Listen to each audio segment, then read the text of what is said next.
My dear brothers and sisters in Christ, today's readings, you could say, are about having a correct view of life. In the first reading, Assyria is used by God to punish the people who were against God. And in the process, Assyria began to believe that it was capable of doing all this on its own power. But God made Assyria realize that it was just an instrument of God. God is the one who wields everything in his hand. He is the one who directs creation and directs each one of us.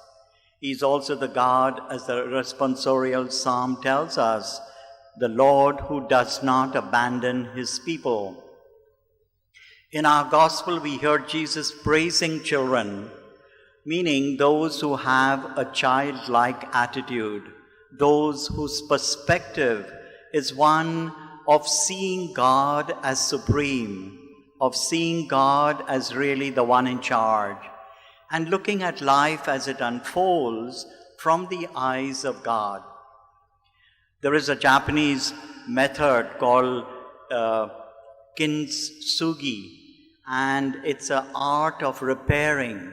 So what craftsmen do is very expensive pottery, porcelain pottery that breaks, they can put it together by using a kind of fine lacquer with gold or silver dusting. And they put all the pieces together in a very fine way, not to disguise the brokenness, but in a way to make it part of that vase or bowl that had earlier broken. And it reflects an attitude of life.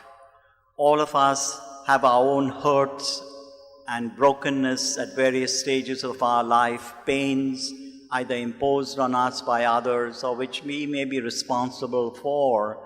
And what we do, according to this system of kintsugi, is to accept our brokenness and to see it part of our growth. The craftsmen who put the vase together do it first by looking at the little fragments or pieces that have fallen, they assemble it, and then they make it part once again of that bowl that had broken.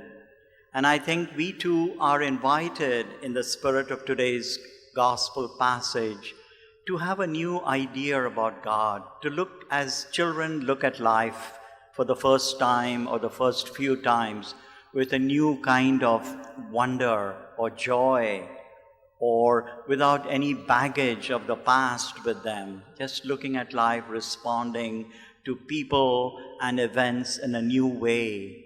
And so the readings tell us God never abandons us, but whatever happens to us, we can accept it and assimilate it in our lives in a new way, believing everything that happens to us has a meaning.